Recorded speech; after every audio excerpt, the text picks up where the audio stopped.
ಬುಕಿನ್ಕೆರೆ ಡೈರಿಗೆ ಸ್ವಾಗತ. ನಾನು ಧರ್ಣೀಶ್ ಬುಕಿನ್ಕೆರೆ. ಭಾರತ ಮತ್ತು ಪಾಕಿಸ್ತಾನದ ನಡುವೆ ಯಾವುದೇ ಕ್ಷಣದಲ್ಲಿ ಅಧಿಕೃತವಾಗಿ ಯುದ್ಧ ಆರಂಭ ಆಗ್ಬಿಡಬಹುದು ಅನ್ನುವಂತಹ ಪರಿಸ್ಥಿತಿ ಇದೆ. ಈ ಹಿನ್ನೆಲೆಯಲ್ಲಿ ಈ ಬಾರಿಯ IPL ಪಂದ್ಯಾವಳಿ ರದ್ದಾಗ್ಬಿಡಬಹುದು ಅನ್ನುವಂತಹ ಮಾತುಕತೆಗಳು ಕೇಳಿ ಬರ್ತಾ ಇದ್ದಾವೆ. ಜೊತೆಗೆ IPL ಪಂದ್ಯಾವಳಿ ರದ್ದಾದ್ರೆ RCBಯ ಕತೆ ಏನು ಅನ್ನುವ ಪ್ರಶ್ನೆ ಸಹಜವಾಗಿ ಉದ್ಭವಿಸುತ್ತೆ. ಯಾಕೆಂತಂದ್ರೆ ಕಳೆದ 18 ವರ್ಷಗಳ RCB ಪರ್ಫಾರ್ಮೆನ್ಸ್ ಅನ್ನು ನೋಡಿದ್ರೆ ಈ ಸಲ ಕಪ್ ಗೆಲ್ಬಹುದು ಅನ್ನುವಂತ ಒಂದು ಆಶಾ ಕಿರಣ ವ್ಯಕ್ತ ಆಗ್ತಾ ಇತ್ತು.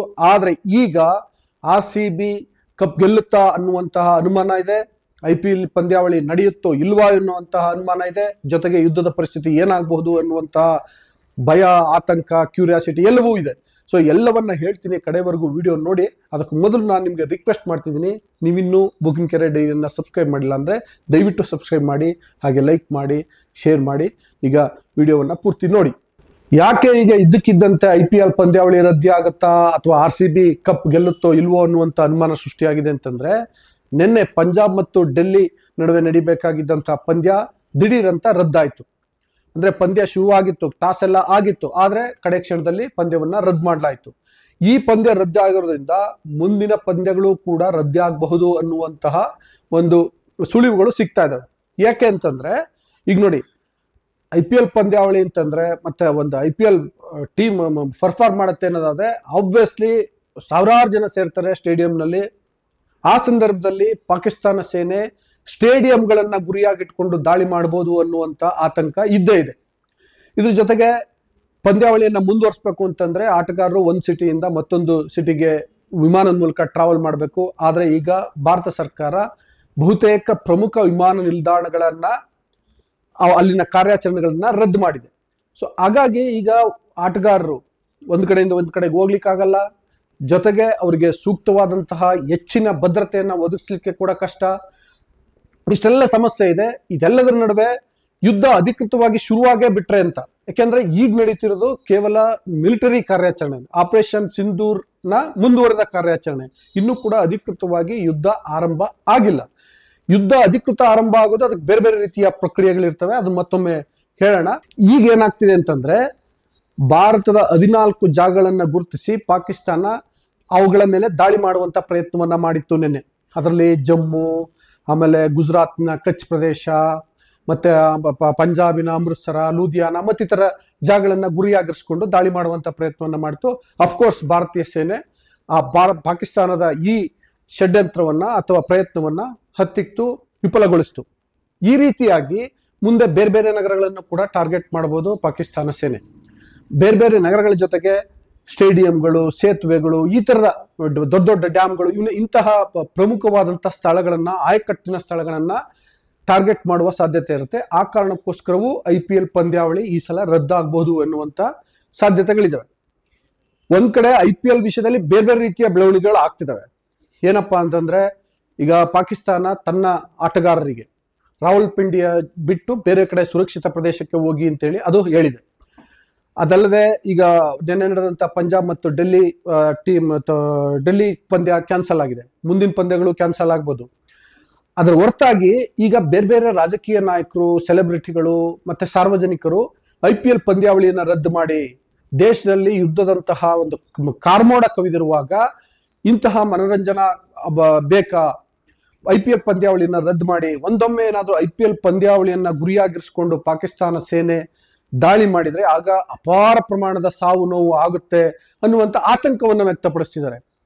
ಮತ್ತೆ ಇದೆಲ್ಲಕ್ಕೂ ಮೀರಿ ಈಗ IPL ಪಂದ್ಯಾವಳಿಯನ್ನ ರದ್ದು ಮಾಡ್ಬಿಟ್ರೆ ಅಬ್ಬಬ್ಬಾ ಅಂದ್ರೆ ಏನಾಗ್ಬೋದು? ಯಾರಿಗೋ ಒಂದಷ್ಟು ಜನಕ್ಕೆ ಸ್ವಲ್ಪ ಮಟ್ಟಿಗೆ ಆರ್ಥಿಕವಾಗಿ ನಷ್ಟ ಆಗ್ಬೋದು. ಆದ್ರೆ ಸಾವು ನೋವುಗಳಾಗಲ್ಲ. ಇಲ್ಲಿ ಆರ್ಥಿಕ ನಷ್ಟಕ್ಕೂ ಸಾವು ನೋವುಗಳಿಗೂ ಬಹಳ ದೊಡ್ಡ ವ್ಯತ್ಯಾಸ ಇರುತ್ತೆ. ಹಾಗಾಗಿ IPL ಪಂದ್ಯಾವಳಿಯನ್ನ ರದ್ದು ಮಾಡಬೇಕು. ಮತ್ತೆ ಇಷ್ಟೆಲ್ಲದರ ನಡುವೆ ಯುದ್ಧದಂತಹ ಪರಿಸ್ಥಿತಿ ಇರುವಾಗ, ಎಲ್ಲರೂ ಆತಂಕದಲ್ಲಿರುವಾಗ IPL ಪಂದ್ಯಾವಳಿ ಬೇಕಾ ಎನ್ನುವಂತಹ ದೊಡ್ಡ ಪ್ರಶ್ನೆ ಕಾಡ್ತಿದೆ. ಈ ರೀತಿ ಚರ್ಚೆ ಆಗ್ತಿರೋ ಹಿನ್ನೆಲೆಯಲ್ಲಿ ಕೂಡ IPL ಪಂದ್ಯಾವಳಿಯನ್ನ ರದ್ದು ಮಾಡಬೇಕಾದಂತಹ ಅನಿವಾರ್ಯತೆ BCCIಗೂ ಬರ್ಬೋದು, ಭಾರತ ಸರ್ಕಾರಕ್ಕೂ ಕೂಡ ಬರ್ಬೋದು. ಸೊ ಈ ಹಿನ್ನೆಲೆಯಲ್ಲಿ ಈಗ ಒಂದಕ್ಕೊಂದು ಕೂಡ ಲಿಂಕ್ ಆಗ್ತಿದೆ. ಒಂದು ಕಡೆ ಯುದ್ಧದ ಪರಿಸ್ಥಿತಿ ಕ್ಷಣದಿಂದ ಕ್ಷಣಕ್ಕೆ, ದಿನದಿಂದ ದಿನಕ್ಕೆ ಹೆಚ್ಚೆಚ್ಚು ಗಂಭೀರ ಆಗ್ತಾ ಇದೆ. ಯಾವುದೇ ಕ್ಷಣದಲ್ಲಿ ಏನ್ ಬೇಕಾದ್ರೂ ಆಗಬಹುದು ಅನ್ನುವಂತಹ ಪರಿಸ್ಥಿತಿಗಳು ಕಂಡು ಬರ್ತಾ ಇದಾವೆ. ನಾನು ಅವಾಗ ಒಂದು 4-5 ನಗರಗಳಷ್ಟೇ ಹೇಳಿದೆ. ಆ ಜಾಗಗಳನ್ನ ಅಂದ್ರೆ ಇನ್ನಷ್ಟು ಜಾಗಗಳನ್ನ ಗುರಿಯಾಗಿಸ್ಕೊಂಡು ಪಾಕಿಸ್ತಾನ ಸೇನೆ ಟಾರ್ಗೆಟ್ ಅನ್ನ ಮಾಡಬಹುದು. ಒಂದು ಕಡೆ ಏನಾದ್ರೂ ಹೆಚ್ಚು ಕಮ್ಮಿ ಆದ್ರೂ ಅದು ಇಡೀ ದೇಶದ ಮೇಲೆ ಬೇರೆ ಬೇರೆ ರೀತಿಯ ದುಷ್ಪರಿಣಾಮವನ್ನ ಬೀರುತ್ತೆ. ಸೊ ಅದು ಆಗ್ಬಾರ್ದು ಅಂತಂದ್ರೆ ಎಲ್ಲರ ಕಾನ್ಸಂಟ್ರೇಷನ್, ಮುಖ್ಯವಾಗಿ ಸರ್ಕಾರದ ಕಾನ್ಸಂಟ್ರೇಷನ್, ಆಳುವವರ ಕಾನ್ಸಂಟ್ರೇಷನ್, ಸೇನೆಯ ಕಾನ್ಸಂಟ್ರೇಷನ್, ಅಫ್ಕೋರ್ಸ್ ಸಾರ್ವಜನಿಕರಾಗಿ ಎಲ್ಲರೂ ಕೂಡ ಈ ಸಂದರ್ಭದಲ್ಲಿ ಸೇನೆಗೆ, ದೇಶಕ್ಕೆ, ಆಡಳಿತ ನಡೆಸೋರಿಗೆ ಒಂದು ಮಾರಲ್ ಸಪೋರ್ಟ್ ಕೊಡ್ತಾ ಇರಬೇಕಾಗತ್ತೆ. ಇಂಥ ಸಂದರ್ಭದಲ್ಲಿ IPL ಪಂದ್ಯಾವಳಿ ಇರಲಿ ಅಥವಾ ಬೇರೆ ಯಾವುದೇ ಮನರಂಜನಾ ಚಟುವಟಿಕೆಗಳಿರಲಿ ನಡೆಯೋದು ಅಷ್ಟು ಸೂಕ್ತ ಅಲ್ಲ ಅನ್ನುವಂತ ಒಂದು ಮಾತು ಈಗ ಬಹಳ ದಟ್ಟವಾಗಿ ಕೇಳಿ ಬರ್ತಿದೆ. ಈ ಕಾರಣಕ್ಕೂ ಕೂಡ IPL ಪಂದ್ಯಾವಳಿಯನ್ನ ರದ್ದು ಮಾಡಬಹುದು ಅಂತ ಹೇಳಲಾಗ್ತಿದೆ. ಸೊ ಈಗ ನಾನು RCB ವಿಷಯಕ್ಕೆ ಬರ್ತೀನಿ. ಒಂದೊಮ್ಮೆ ಯುದ್ಧ ಆರಂಭ ಆಗುತ್ತೋ ಅದು ಬೇಡ ವಿಷಯ.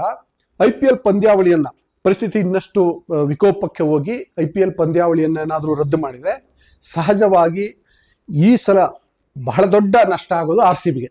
ಯಾಕೆ ಅಂತಂದ್ರೆ ನೀವು ಕಳೆದ 18 ವರ್ಷದಿಂದ ನೋಡಿ ಅಥವಾ ಇಲ್ಲಿವರೆಗೆ ಆಗಿರುವಂತಹ ಮ್ಯಾಚ್ಗಳನ್ನ ನೋಡಿ, RCBಯ ಪರ್ಫಾರ್ಮೆನ್ಸ್ ಬಹಳ ಅದ್ಭುತವಾಗಿದೆ ಈ ಸಲ. ಒಟ್ಟು 11 ಪಂದ್ಯಗಳನ್ನ ಆಡಿರುವಂತಹ RCB 8 ಪಂದ್ಯಗಳಲ್ಲಿ ಗೆದ್ದಿದೆ, ಕೇವಲ 3ರಲ್ಲಿ ಮಾತ್ರ ಸೋತಿದೆ. ಪಾಯಿಂಟ್ ಪಟ್ಟಿನಲ್ಲಿ 16 ಅಂಕಗಳನ್ನ ಇಟ್ಕೊಂಡಿದೆ.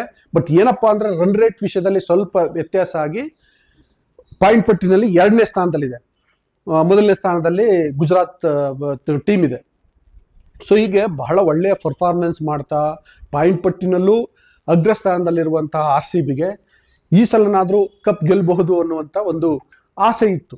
ಮತ್ತೆ RCBಯ ಅಭಿಮಾನಿಗಳಲ್ಲಿ ಅಂಥದ್ದೊಂದು ಮಹದಾಸೆ ಇತ್ತು. ಇನ್ನೊಂದು ಇತಿಹಾಸವನ್ನ ನೋಡೋದಾದ್ರೆ RCB ಎಂತೆಂಥ ಘಟಾನುಘಟಿ ನಾಯಕರನ್ನ ಹೊಂದಿತ್ತು, ಆದ್ರೂ ಕೂಡ ಕಪ್ ಗೆಲ್ಲಕ್ಕೆ ಸಾಧ್ಯ ಆಗಿರ್ಲಿಲ್ಲ. ಸೆಮಿಫೈನಲ್ ವರೆಗೆ ಬಂದು ಫೈನಲ್ ವರೆಗೆ ಬಂದು ಸೋತ್ಬಿಟ್ಟಿತ್ತು.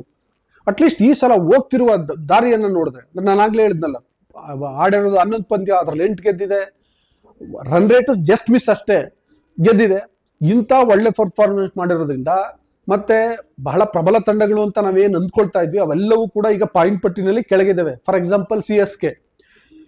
ಈ ಪರಿಸ್ಥಿತಿನಲ್ಲಿ RCB ಗೆಲ್ಲಕ್ಕೆ ಎಲ್ಲ ರೀತಿಯ ವಾತಾವರಣ ಇತ್ತು. ಆದ್ರೆ ಈಗ IPL ಪಂದ್ಯಾವಳಿನೇ ರದ್ದಾಗ್ಬಿಟ್ರೆ ಅಬ್ವಿಯಸ್ಲಿ RCBಗೆ ಈ ಕಪ್ ಗೆಲ್ಬಹುದು ಅನ್ನುವಂತ ಒಂದು ಆಸೆ ಮರೆಯಾಗುತ್ತೆ.